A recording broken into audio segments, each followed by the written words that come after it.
नमस्कार, स्वागत है आपका। मैं हूं आपके साथ सुमित गुप्ता। आप देख रहे हैं दो टूक। प्रदेश में हाल ही में हुए उपचुनाव और पंचायत चुनाव में हार से पार्टी चिंतित है। बीजेपी हार के कारणों पर मंथन के लिए बीजेपी के प्रदेश प्रभारी आज जयपुर में बैठकें लेंगे। इस दौरान 2023 में कैसे कामयाबी मिले, इसकी रणनीति पर भी चर्चा होगी। प्रदेश प्रभारी अरुण सिंह कई बैठकें लेंगे। इनमें सबसे महत्वपूर्ण रहेगा प्रदेश भाजपा की आईटी और सोशल मीडिया सेल के साथ की बैठक। वहीं मीटिंग से पहले प्रदेश बीजेपी अध्यक्ष सतीश पूनिया ने कहा कि हालिया प्रदर्शन का 2023 में कोई असर नहीं होगा और पार्टी जीतेगी। हाल ही में कई तरह की गुटबाजी की खबरों से पार्टी चिंतित हुई। आज के मंथन में सभी पहलुओं पर चर्चा होगी। बीजेपी का मंथन 2023 पर चिंतन। उपचुनाव और पंचायत चुनाव में हार बड़ा मुद्दा।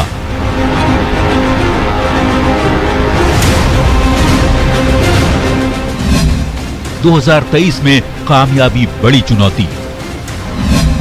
प्रदेश प्रभारी अरुण सिंह की कई प्रकोष्ठों के साथ बैठक।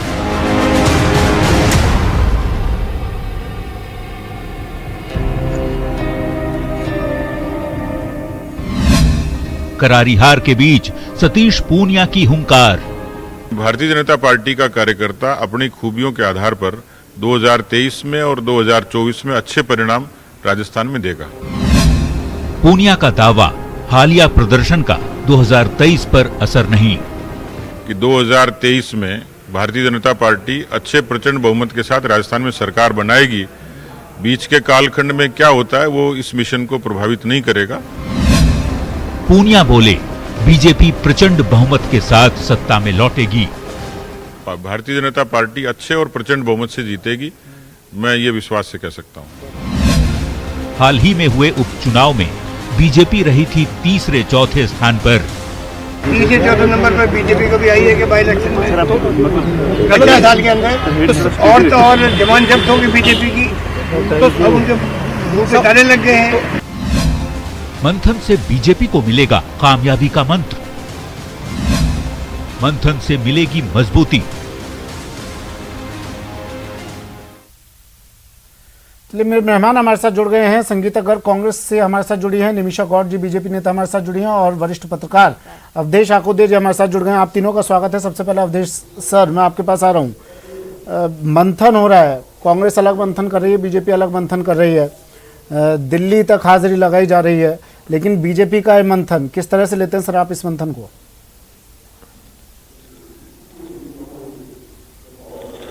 सुमित जी, देखिए, राजस्थान की राजनीति में इन दिनों क्या पिछले एक अरसे से जो हो रहा है बहुत प्रत्याशित है, क्योंकि राजस्थान में बड़ी शांत प्रकार की राजनीति रही है। विधानसभा चुनाव के 6-8 महीने पहले यहाँ पर गतिविधियां चालू होती हैं, राजनीति थोड़ी गर्म होती है और चुनाव होने के बाद जैसे ही मुख्यमंत्री बनते हैं, मंत्रिमंडल बनता है, उसके बाद वो फिर से शांत हो जाती है। लेकिन पिछले एक अरसे से राजस्थान की राजनीति में लगातार रोमांच बना हुआ है और वो रोमांच सिर्फ कांग्रेस के भीतर नहीं है, भारतीय जनता पार्टी के भीतर भी है।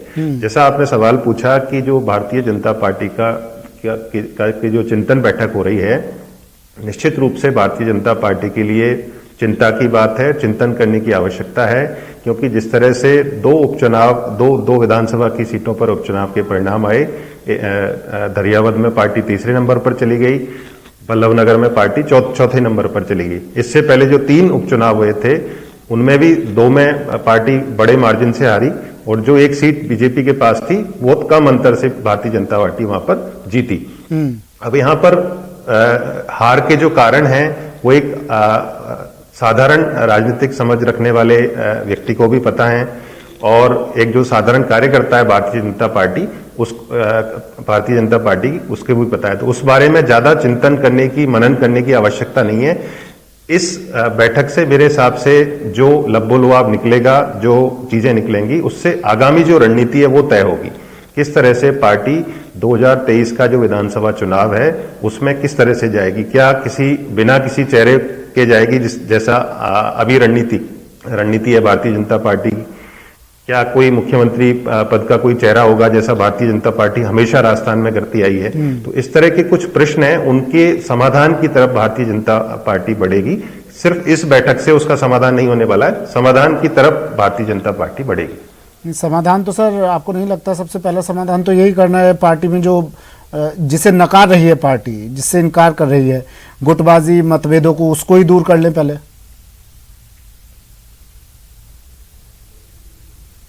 बिल्कुल, सबसे बड़ी समस्या भारतीय जनता पार्टी के साथ, जो भारतीय जनता पार्टी में के लिए बिल्कुल अप्रत्याशित है राजस्थान में, क्योंकि यहां पर जो भी लीडरशिप रही है वो बड़ी क्लियर कट रही है और केंद्रीय नेतृत्व का भी उस पर भरोसा रहा है, कार्यकर्ताओं का, स्थानीय नेताओं का भी उस पर भरोसा रहा है। लेकिन पिछले एक अरसे से लगातार इस तरह की बातें सामने आ रही हैं, नए नए चेहरे जो सीधे मुख्यमंत्री की दौड़ में शामिल हो जाते हैं और फेरिस्त लंबी होते होते करीब 1 दर्जन नेता ऐसे हो गए हैं जो खुद को मुख्यमंत्री की दौड़ में मानते हैं। जब इस तरह का नेतृत्व में बंटवारा हो जाता है, फूट हो जाती है, हर नेता खुद को मुख्यमंत्री बनाने के लिए अपने हिसाब से रणनीति बनाता है, अपने हिसाब से कार्यकर्ताओं को, बाकी नेताओं को मोटिवेट करता है, अपने पक्ष में करता है, लामबंद करने की कोशिश करता है, तो पार्टी पूरी ताकत के साथ राजनीतिक मोर्चे पर नहीं लड़ पाती है। भारतीय जनता पार्टी जिस तरह का आरोप लगाती है कि राजस्थान में गवर्नेंस नाम की कोई चीज नहीं है, कानून व्यवस्था की स्थिति खराब है, बेरोजगारी चरम पर है, लेकिन चुनावों में उसका जो रिजल्ट दिखाई देता है वो नहीं दिखाई देता है। तो ये बड़ी समस्या और चिंता की बात है भारतीय जनता पार्टी के लिए। ठीक है सर, मैं फिर से लौट रहा हूँ आपके पास। निमिषा गौड़ जी मैं आपके पास आऊंगा। संगीता गर्ग जी पहले मैं आपके पास आ रहा हूँ। मैम, किस तरह देख रही हैं इस मंथन को आप? भाजपा को जरूरी भी था ये मंथन करना? देखिए, कहते तो ये हैं कि अगर मंथन किया जाए तो उसमें अमृत निकल कर आता है, लेकिन मुझे यहाँ मंथन इनका इसलिए हो रहा है कि आज भारतीय जनता पार्टी के लिए चिंता और मनन और भय की जो स्थिति बनी हुई है वो डेफिनेटली इसलिए है कि सत्ता की लोलुपता इस कदर भारतीय जनता पार्टी पर हावी है कि जनता से झूठ बोला, छलावा किया, झूठे वादे किए, वो सारी बातें इनकी जनता समझ चुकी और जनता ने इनको बिल्कुल शिकस्त दी और इनके मुंह पे एक तरीके से तमाचा पड़ा। जब जब उपचुनाव हुए तब आपने देखा कि भारतीय जनता पार्टी को करारी हाल मिली और मंथन अब इस बात का भी होगा कि भाई जो बीजेपी है वो तीसरे और चौथे नंबर पे जा रही है। बड़ी सूचनीय विषय है कि आपने किस कदर जनता से झूठ बोला कि महंगाई कम करेंगे, रोजगार प्रतिवर्ष 2 करोड़ रोजगार देंगे, महंगाई कम करने का वादा, पेट्रोल डीजल के दाम कम करने का वादा, लेकिन हुआ इसके उलट कि महंगाई चरम पर पहुंच गई, पेट्रोल डीजल के दाम, जबकि क्रूड ऑयल इंटरनेशनल मार्केट में लगातार कम होते रहे। लेकिन भारतीय जनता पार्टी ने जनता को सिंगल पेनी महंगाई तो अब आप लोग भी कम कर सकते हैं ना मैम, देकर आपको बड़ी जीत मिली है, महंगाई तो अब आप लोग भी कम कर देंगे ना? बिल्कुल सुमित जी, बिल्कुल मैं इस बात को ये कहना चाहूंगी कि हमने जनवरी में 2% वैट पेट्रोल पे कम किया था, लेकिन उसके बाद सेंटर ने क्या किया कि सेंटर ने नहीं, मैं पूछ रहा हूँ संगीता जी, मैं पूछ रहा हूँ इन दो सीटों पर उपचुनाव में आपको जीत मिली, बीजेपी की सीट भी आपने छीन ली, आपने फतह हासिल कर ली, अब महंगाई कम हो जाएगी ना प्रदेश में? देखिए सुमित जी, ये जनता का समर्थन और सहयोग क्यों मिलता है? जब जनता को ये लगता है कि प्रदेश की सरकार बहुत अच्छे काम कर रही है, जनता को। और दूसरी चीज, कोरोना में एक चीज बताइए कि आज कोरोना 2 साल से लगातार कोरोना का ऐसा माहौल रहा, ऐसी महामारी में प्रदेश की जनता को सुरक्षित और समुचित माहौल देते हुए, सुव्यवस्थित प्रबंधन करते हुए जनता को एक राहत प्रदान करी। तो ना केवल राजस्थान अपितु पूरे देश ने इसको सराहा और ना केवल देश अपितु विदेशों में भी सराहना हुई। तो इसलिए नहीं हुई, काम किया इसलिए हुई। इसी का समर्थन और सहयोग जो जनता ने दिया, तभी तो कांग्रेस ने कांग्रेस ने सारी चीज जो और भी सीटें जो हमारी थी उसके बावजूद और भी सीटें बीजेपी के खाते में थी वो भी हमारे खाते में जनता ने डाली। तो इसका इम्पैक्ट सीधा सा ये प्रतीत होता है कि भारतीय जनता पार्टी को जो जनता से जो छलावा किया, जो झूठ बोला, वो पूरी तरीके से परिलक्षित हो चुके, पूरी तरीके से साफ हो चुकी स्थिति कि भैया आप जनता से एक बार झूठ बोल सकते हो, 2 बार झूठ सकते हो। ठीक है निमिषा गौड़ जी, और नीति निमिषा गौड़ जी, सवाल थोड़ा देरी से पूछ रहा हूँ आपसे मैं, क्योंकि आप जिस सीट पर थे वो भी गंवा चुके उस सीट को, तीसरे नंबर पर, चौथे नंबर पर जमानत जब्त करवा लिया आपने। कैसे आप 2023 तक पहुंचेंगे? 2023 का किला फतेह करेंगे? आपके घुड़सवार तो अभी से दम तोड़ रहे हैं मैडम। सुमित जी देखिए, 2 से 303 का सफर तय करने वाली भारतीय जनता पार्टी हार में या जीत में किंचित नहीं अगर भयभीत उसी है। बात पर अटके रहेंगे 2 से देखिए सुमित जी, हाँ। नहीं अब आपने मुझसे प्रश्न पूछा, उत्तर सुन लीजिए। देखिए, भारतीय जनता पार्टी के मूल वोट का विभाजन हुआ और यदि कांग्रेस ये मानती है कि जिस प्रतिशत वोटों से जीती है, तो ये जान लीजिए इतने प्रतिशत वोटों से जीत करके कभी राजस्थान में सरकार नहीं बनी है। तो ये जीत का सहरा बांध देखिए मैम, करके जो आम जनता है ना राजस्थान की, प्रतिशत वगैरह नहीं देखती है, वो जीत और हार देखती है। और आप अब प्रतिशत होता है, गलती आपकी नहीं है, एक्चुअली तमाम पार्टियां ऐसे ही करती हैं, वो फिर प्रतिशत के और तमाम आंकड़े निकालने लगती हैं। इस इलाके में इतना वोट मिला, हमारी पार्टी को अच्छा वोट प्रतिशत मिला, तो ये आपको हार मिली है, आप इसे स्वीकार कीजिए। और दूसरी बात, कमी कहाँ रह गई? आपको लगता है कोई कमी? क्योंकि मीडिया तो लगातार बार बार बता रहा था आपको कि कमियां हैं कहीं, उनको दुरुस्त कीजिए, लेकिन मानने को तैयार नहीं थे आप लोग। अब चुनाव में जनता ने आईना दिखाया आपको, बताया कि कुछ कमियां थी, उसे मानते हैं आप लोग? सुमित जी, विदाउट इंटरप्शन मुझे 1 मिनट दीजिएगा। ठीक है, दिया मैडम।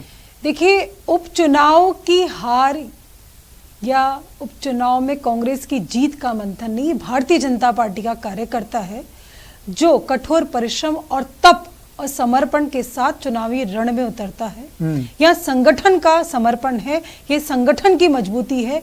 ये इनके सत्ता में बने रहने के लिए नहीं, एकमात्र राष्ट्रहित उद्देश्य के साथ में आज भारतीय जनता पार्टी पूर्ण बहुमत के साथ केंद्र सरकार में आदरणीय प्रधानमंत्री जी के नेतृत्व में काम कर रही है। राजस्थान में पूरी तरह से विभाजित हो चुकी कांग्रेस ने, ये कांग्रेस की जीत नहीं है, ये कांग्रेस की सत्ताधारी सरकार की जीत है, जिसने अपने नौकरशाही के साथ हर तरह के हथकंडे अपना करके कैसे पानी बहाया, वो किससे छुपा नहीं है।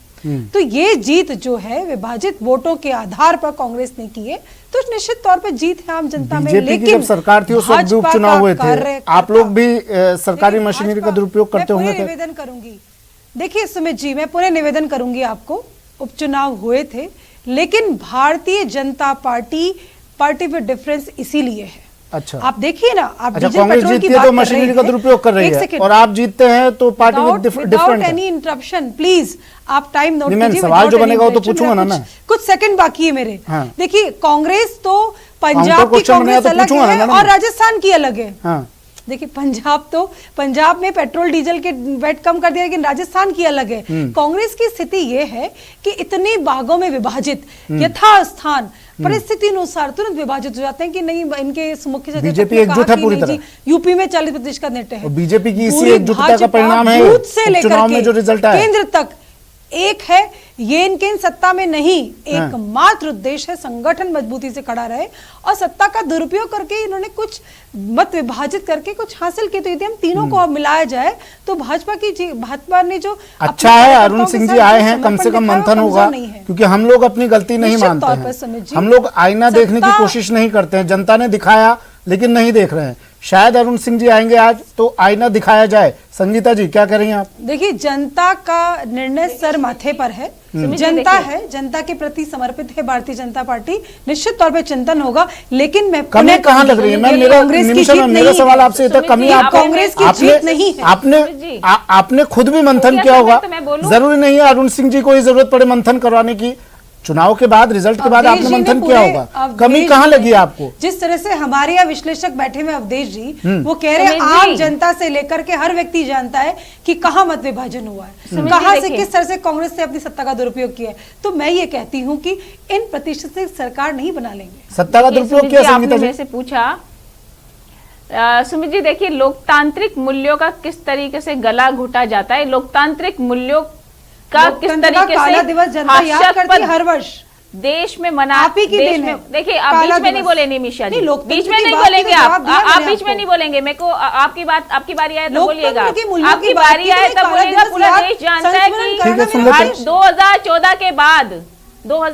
के बाद निरंतर, एक बार नहीं निरंतर, किस तरीके से लोकतांत्रिक मूल्यों का हनन करते हुए सत्ता पर काबिज हुआ जाता है, पूरा देश जानता है। बीजेपी की नीति और नीयत सिर्फ और सिर्फ सत्ता लोलुपता है कि सत्ता किस प्रकार से हासिल करी जाए। ये मध्य प्रदेश में भी देखा, कर्नाटक में भी देखा, गोवा में भी देखा, मणिपुर में भी देखा, और राजस्थान की बात जब आती है तो मैं ये कहूंगी तब इनको भारतीय जनता पार्टी को मुंह की खानी पड़ी। माननीय प्रधानमंत्री नरेंद्र मोदी जी, अमित शाह और यहाँ के तमाम नेता, जिसमें राजेंद्र राठौर, गुलाब चंद्र कटारिया और सतीश पूनिया जी को मुंह की खानी पड़ी, गजेंद्र शेखावत जी को मुंह की खानी पड़ी, तो इनको तब एहसास हुआ कि भैया राजस्थान में दाल नहीं गलने वाली। अब मैं बात करती हूँ कि देश की जनता जो है सीधी है, भोली है, इसीलिए वो सीधी और सरल भाषा समझती है। आपने जो वादे करे थे महंगाई कम करने का, आपने जो वादा किया था प्रतिवर्ष 2 करोड़ रोजगार देने का, आपने जो वादा किया था पेट्रोल डीजल के दाम करने का, तो जनता ने ये सोचा साहब अच्छे दिन आने वाले हैं। बहुत जनता भोली है, जनता ने समझा कि साहब बहुत अच्छे दिन आएंगे, देखना चाहते हैं कि किस तरह के अच्छे दिन आते हैं। लेकिन जब 2014 के बाद पुनः एक बार इनको सत्ता सौंप दी गई, और जैसा कि निमिषा जी खुद कह रही थी कि पूर्ण बहुमत की सरकार, निश्चित रूप से आपकी पूर्ण बहुमत की सरकार मिलने के बाद जनता को क्या हासिल हुआ, जनता को तब पता लगा कि हमारे साथ छलावा हुआ है, हमारे साथ धोखा हुआ है, हमसे झूठ बोला गया है। तो आज राजस्थान में आपने देखा कि निरंतर उपचुनाव राजस्थान में कांग्रेस पार्टी जीतती आई, तो जनता को जब आईना दर्पण जब साफ होता है ना, दिख जाता है कि भैया हम छले गए, अच्छे दिन नहीं, यहाँ मुंगेरी लाल के सपने हमें दिखाए गए जो भविष्य में कभी पूरे नहीं होने वाले। 2023 की झांकी थी ये भूतकाल की बात करेंगे कि भूतकाल में ऐसा होता था, भविष्य की बात करेंगे कि भविष्य में ऐसा होगा। देखिए सुमित जी, संगीता जी आ रहा हूँ आपके पास, लोग नहीं करते। संगीता जी 2 मिनट दीजिए। अवधेश जी 2023 की झांकी थी। सुमित जी देखिए, कोई भी जो उपचुनाव होता है उससे पूरे राजस्थान की जनता का जो मूड है, जो मिजाज है, उसको भांप पाना, उसके बारे में प्रेडिक्शन करना सही नहीं है। लेकिन इससे एक रुख तो पता लगता है, उस इलाके का ही सही रुख तो पता लगता है, और उसके आधार पर कुछ प्रेडिक्शन किए जा सकते हैं। देखिए अभी निमिषा जी कह रही थी कि सरकार ने यहाँ कांग्रेस नहीं जीती है, सरकार जीती है। लेकिन इनकी पार्टी के अध्यक्ष दूसरी बात कह रहे हैं। वो कह रहे हैं कि 2013 के चुनाव में जब बिल्कुल भारतीय जनता पार्टी के पक्ष में लहर थी, 165 सीटें जीती थी भारतीय जनता पार्टी, बल्लभनगर में तब भी हमको 21,000 वोट मिले थे। तो प्रशासनिक मशीनरी का दुरुपयोग करके 21,000 आप इस बार मिल गए। और धरियावत के बारे में वो कह रहे थे कि वहां पर हम कन्हैयालाल मीणा को टिकट देना चाहते थे, लेकिन पार्टी ने एक पॉलिसी बनाई कि किसी भी दिवंगत नेता के परिजन को टिकट नहीं दिया जाएगा। वो हमने प्रयोग किया, यहाँ पर वो असफल रहा। तो इसमें तो उन्होंने तो ऐसी कोई बात कही नहीं। तो वो हार के कारण दूसरे मान रहे हैं, निमिषा जी हार के कारण दूसरी मान रही हैं। ये जो कंफ्यूजन है ना, यदि इसी कंफ्यूजन के साथ पार्टी 2023 के विधानसभा चुनाव में जाती है तो पार्टी के लिए मुश्किल हो सकती है, क्योंकि भारतीय जनता पार्टी बहुत क्लियर रणनीति के साथ राजस्थान में विधानसभा चुनाव लड़ती रही है अभी तक हर चुनाव में उसका फेस डिक्लेयर होता है। पहली बात तो क्या पार्टी किसी निमिषा जी कुछ बोलना चाह रही हैं आप? हराइए। हाँ बिल्कुल सुमित जी, मैं यही कह रही हूँ, अवधेश की बात को निरंतर कर रही हूँ। अवधेश जी बिल्कुल आपने सही कहा है कि हम हारे हैं, हार के कारणों का विश्लेषण किया है प्रदेश अध्यक्ष जी ने। मैंने ये कहा कि कांग्रेस अपनी जीत ना माने, क्योंकि सरकार की जीत है ये ब्यूरोक्रेट्स को धमका करके प्रशासन शहरों और गांव के संग अभियान नहीं बोले, प्रशासन कांग्रेस के संग अभियान चलाया है इस बात को, और भारतीय जनता पार्टी सार्थकता से, समर्थता से और समर्पण के साथ चुनाव में देश में कठोर परिश्रम किया। लेकिन सुमित जी समस्या इनकी यही है कि निमिषा जी आपको लगता है बड़े चेहरों का चुनाव में ना आना, उपचुनाव में ना आना, ये भी एक कारण रहा? घर पे छापे पड़वाते हैं, ये किसकी नीतियां हैं? अपनी प्राथमिकता के आधार पर सबने अपने कार्य तय किए, और हम पूरी एकजुटता के साथ में भारतीय जनता पार्टी का नेतृत्व समर्पण भाव से लगा। आज चिंतन शिविर है, हार में या जीत में किंचित नहीं, भयभीत नहीं।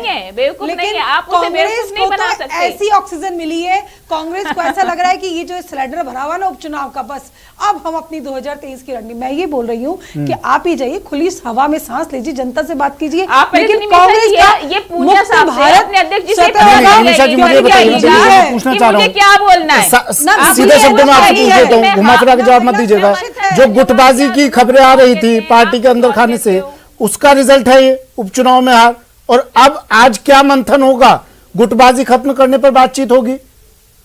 आधार तो वही है ना, आप लोगों के बीच में जाते हैं। क्या आज अरुण सिंह जी यही गुरु ज्ञान देने वाले हैं? आ गए अरुण सिंह जी, ये सीधी तस्वीर है, एयरपोर्ट से तस्वीर है। सबसे पहले न्यूज 18 राजस्थान पर प्रदेश प्रभारी बीजेपी के अरुण सिंह पहुंच चुके हैं जयपुर।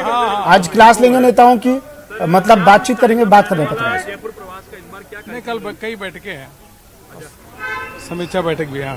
सपा प्रमुख अखिलेश यादव जयपुर आए थे, वो कह करके गए कि यूपी में पूरा सफाया होने जा रहा, बीजेपी 400 में से 4 सीट भी नहीं जीतेगी और महंगाई बहुत बड़ा मुद्दा है। अखिलेश यादव को जमीनी जानकारी नहीं है और वास्तव में जो उनके समय में गुंडे बदमाश थे वो आज के दिन में जेल में हैं। जो भूमाफिया थे वहाँ पे समाजवादी पार्टी के समय में, वो अभी अंडरग्राउंड हो चुके हैं। पूरी उत्तर प्रदेश की जनता योगी जी के नेतृत्व में पुनः सरकार बनाने के लिए आतुर है। परफ्यूम काम नहीं करेगा सर सपा का इस बार? ना, सब जानते हैं, अभी तक भूले नहीं है। जिस प्रकार से समाजवादी पार्टी की जो सरकार थी, एक एक करके 100 दंगे हुए थे, दंगा रुक नहीं रहा था। जब कोसी में होता था, उसके बाद पिलखुआ के बाद धीरे धीरे बढ़ता हुआ पूरे प्रदेश भर में दंगा होता था। उत्तर प्रदेश एक तरीके से अखिलेश के समय में दंगा राज और जंगल राज का शासनकाल था, उसको आज तक भूले नहीं है। सपा का कोई मतलब ही नहीं है वहां पे आने का। अच्छा ये बताइए सर, राजस्थान के मुख्यमंत्री अशोक गहलोत कल दिल्ली में थे, आज सचिन पायलट दिल्ली में है।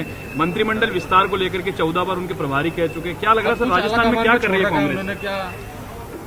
देखिए, राजस्थान में कुल मिला के कांग्रेस जो है थोड़ा सा अब वो कन्विंस करने में लगे हैं कि राजस्थान में सब कुछ अच्छा है और जनता को भी धोखा देने का काम गहलोत सरकार कर रही है। देश भर में जब भारतीय जनता पार्टी की जहाँ सरकारें हैं, उन्होंने वैट घटाने का काम किया डीजल और पेट्रोल पे, आखिर राजस्थान में वैट क्यों नहीं घटा रही है? केंद्र सरकार ने तो 10 रुपए 5 रुपए दाम घटाने का काम किया, लेकिन राजस्थान में गहलोत सरकार जो है वह आम जनता को राहत देना ही नहीं चाहती है। वैट का 1 पैसा भी नहीं घटा रही है और उसके कारण राजस्थान में बहुत महंगाई बढ़ रही है। तो सलमान खुर्शीद की पुस्तक पर विवाद हो रहा है, उस पर कुछ कहना चाहेंगे आप? देखिए, सलमान खुर्शीद हो चाहे दिग्विजय सिंह हो, इस प्रकार से हमेशा देश विरोधी बातें करना, संघ को बदनाम करना, इस प्रकार के हमारी विचारधारा को बदनाम करने की लगातार यह लोग बात करते हैं। और शशि थरूर, मणिशंकर अय्यर, ये सब पूरे के पूरे लोग जो हैं, और यह जब एक सीरीज के लोग ऐसा काम करते हैं, एक नहीं 8-10 लोग ऐसा बदनाम करने का काम करते हैं, तो मानता हूं कहीं न कहीं इसमें सोनिया गांधी और राहुल गांधी का उन पे आशीर्वाद है। उनके कहने पे इस प्रकार से करते हैं। देश की जनता ये सब देख रही है, ऐसे लोगों को कांग्रेस को माफ नहीं करेगी। ये मुद्दा यूपी चुनाव में हावी रहेगा सर, सलमान खुर्शीद की पुस्तक वाला? देखिए, इस प्रकार से जब बातें कर रहे हैं तो अवश्य रूप से अगर कोई भी गलत बात करेंगी जो जनता को ठीक नहीं लगता, देश की जनता को ठीक नहीं लगता, तो जरूर ही रहेगा। इस प्रकार से किताबों में लिखना, उसका वक्तव्य देना और फिर माफी मांगने से कोई काम नहीं होता। देश की एकता अखंडता के लिए सदैव इस प्रकार से उसके खिलाफ जाकर के लोग बात करते हैं। सर हार पर भी कांग्रेस छोड़ के बीजेपी ज्वाइन क्या है? सर हार पर भी मंथन होगा बैठकों के दौरान, जिस तरह से दोनों सीटों पर करारी हार हुई है बीजेपी की। देखिए, कहीं न कहीं दोनों सीटों पे जो हमारा स्थिति खराब हुई है, एक तो थोड़ा सा कैंडिडेट सिलेक्शन में थोड़ी हमसे चूक हुई है, हमको मानना पड़ेगा, और भी कुछ कारण रहे हैं, उसको भी आज हम देखेंगे। हमारा वोट हमारे वोट की शिफ्टिंग हुई, डिवीजन हुआ है और कांग्रेस को कुल मिला के 1/3 या थोड़ा सा ऊपर ही वोट मिला है, इसलिए उनको भी बहुत खुश होने की जरूरत नहीं है।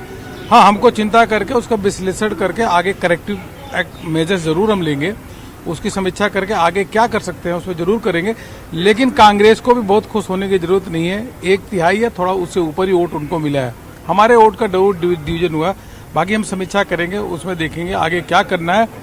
लेकिन प्रदेश में कांग्रेस के खिलाफ भयंकर असंतोष है, ये मैं इतना कह सकता हूँ, जंगल राज है। सर अंतिम सवाल, एक जिन लोगों ने टिकट चयन की प्रक्रिया में भाग लिया, क्या पार्टी उन पर विचार? नहीं, टिकट चयन का प्रक्रिया, जो टिकट चयन होता है उसमें सामूहिक रूप से ही सब बैठ के चर्चा करते हैं। कोई एक व्यक्ति निर्णय नहीं लेता है, सामूहिक रूप से ही चर्चा करते हैं। कहीं न कहीं चूक रही, उसको देखेंगे। Thank you sir. चलिए, निमिषा गौड़ जी, सुना आपने प्रदेश प्रभारी को कह रहे हैं कि कैंडिडेट सिलेक्शन में चूक हुई है, कहीं ना कहीं बड़े बड़े नेताओं ने सिफारिश लगाई लेकिन उनकी बात को दरकिनार कर दिया गया। ये एक चूक रह गई, इसी का खामियाजा मिला और अब तो 2 गुट हो गए। पहला गुट आरोप लगा रहा है कि उसी बड़े चेहरे को लाना पड़ेगा आपको चुनाव में। देखिए सुमित जी, हमारे भाजपा के प्रभारी जी ने जो चिंतन शिविर आयोजित किया है, जिस केंद्र के प्रतिनिधित्व के नाते वो यहाँ पर आए, निश्चित तौर पर एक सकारात्मक परिणाम के साथ हम आएंगे।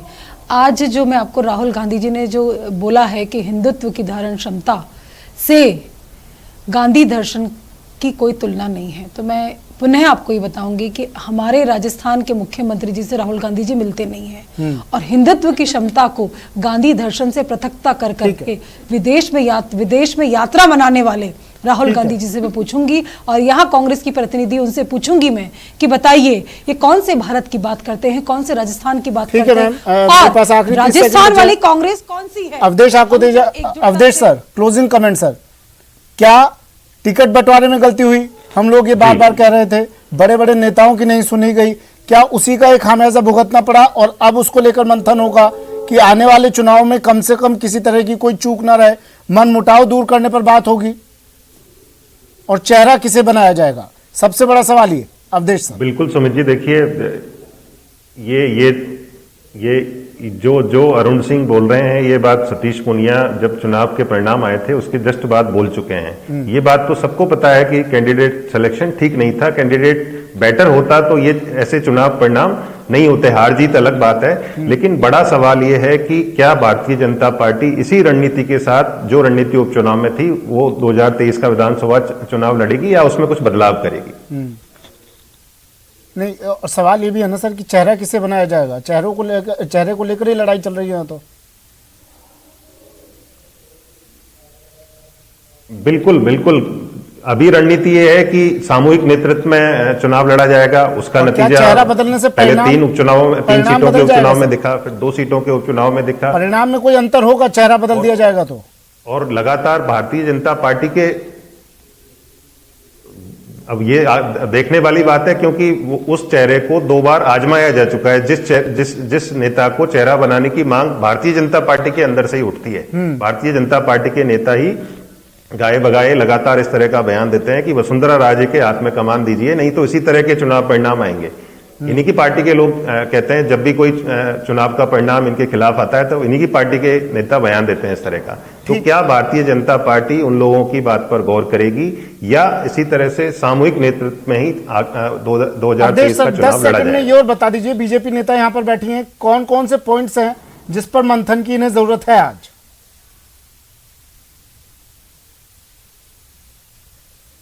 देखिए, ज्यादा मंथन की गुंजाइश बची नहीं है क्योंकि सबके मन में हार के कारण क्लियर है। कैंडिडेट सिलेक्शन खराब रहा और पार्टी की जो गुटबाजी है वो हावी रही, पार्टी के बड़े नेता वहां पर पहुंचे नहीं। तो किस तरह से क्या कोई गुंजाइश बचती है सबको एक मंच पर लाने की? नहीं बचती है तो क्या मौजूदा नेतृत्व के साथ चुनाव में जाया जाए या उसमें कुछ बदलाव हो? हालांकि इस पर सिर्फ चर्चा होगी, निर्णय केंद्रीय नेतृत्व तो हार पर मंथन होगा और जीत को लेकर भी रणनीति बनेगी।